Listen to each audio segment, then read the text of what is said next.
So we have a few words to share with you, and it's going to probably take, by the time she will end, we'll move back. Okay. So that's it. Okay. So it all started 12 years ago, and what a starting it was for our American experience. It was August 20th, 2001. First of all, I'm sorry up front for all the mistakes, because Noy was busy, Mor was busy, and all the reviewers. Was August 20th, 2001, when Pazit arrived with the girls. It took them probably going to pass for a Guf Shlishi, Guf Rishon many times. And when Pazit arrived with the girls, it took them a few days to settle, and school started immediately. It was before that, school started. They all had almost zero knowledge of the English language, and Pazit worked with them 24/7 to try and fill the gap. Can you speak English now, please, though? Yes. Now in Russian. And then 2 weeks later, this horrible Monday morning of September 11, you need to understand that we came from a place where terror was then a daily routine. It was the bloody days of the Intifada in Israel, and when we told the girls we were moving to the US, we comfort them by the fact that at least no terror in the streets, and here we get the 9/11, when the girls came back from school that day, they were not too scared, just mentioned it's like in Israel, but in English. We moved to the amazing community of Maryland Place, where we rented Rabbi Zlerman house, or I should say more a mobile house. But for us, who came from an apartment in Tel Aviv, it looked like a huge place, and we had a pool outside, or I should rather say, a large pond. So we can call back to Israel and say, yes, we have a house with a pool. Then the time of Maryland Place started. What can we say? We could not dream on a better landing and a soft welcome than what we had. First, we had to realize that we do not have to change our last name to Frankel in order to live there. It was like living in a kibbutz in the middle of Atlanta. Doors were open, kids are coming in and out barefooted, the perfect place to raise the kids, as they were always outside or at the neighbors without any fear. And of course the FSABL, which is Frankel's Saturday Afternoon Basketball League, where kids from all over would gather together for one purpose: keep the Lewits awake after the Shabbos shoot. And then there were the schools. GHA, that was across from our house, and for some unknown reasons, the girls would always be late.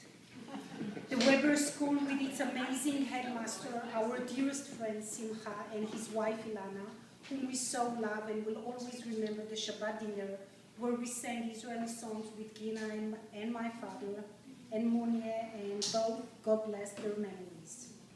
A year later, we moved to this house with amazing neighbors like the Horwitz, Shabans, Adlers, Zibitz, etc. How can we forget the new immigrant classic language misunderstanding?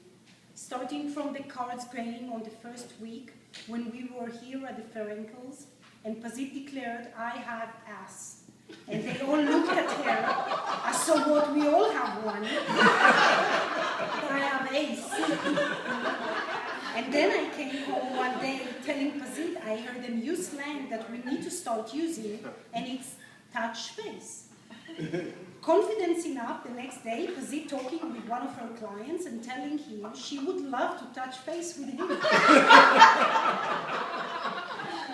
To the Steins, Pazit declared in one of our Shabbat dinners that she is unstable, where she meant she's not doing walks on a daily basis. I cannot say what we fall in love with the popular sport. I cannot say that we fell in love with this popular sport here, baseball.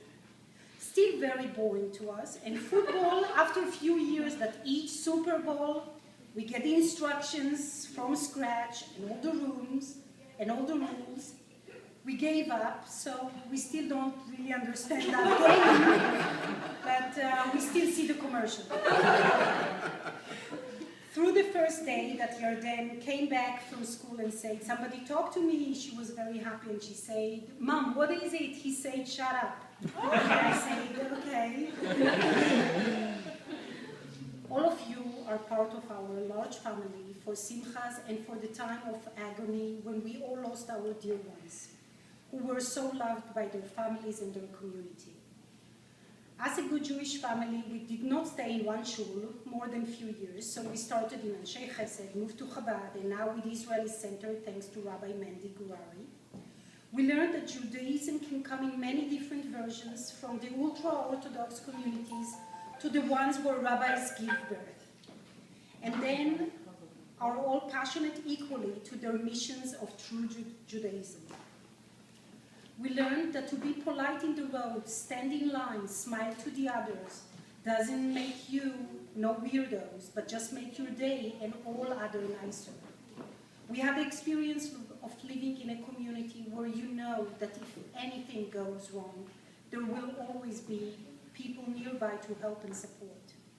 Last but not least is our close and great friends Surin and Sophie and their family. We have developed very close relationship, and I'm sure this is something that will remain forever. Thank you for what you have been to us all those years.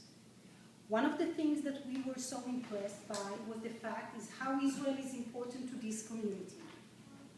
And there's a strong connection where people sending their kids to Israel and traveling themselves year after year to show their love and compassion to the country. It is something we will always cherish. Now it's time for us to go back where home is, the place where we were born and where we feel so connected to where our family and our hearts is. Israel has yet a lot of things to accomplish, but for a state of 65 years old, I think that the accomplishments are impressive. We feel blessed to have met you all and that you have been an important part of our life here. If there is one thing we would like to ask you, is to never talk against or criticize Israel publicly. There are billions in the world who do that better than you can do, and every Jew needs always to stand up for Israel. You are all welcome to visit us in our apartment in Tel Aviv. If it's possible, not all of you together.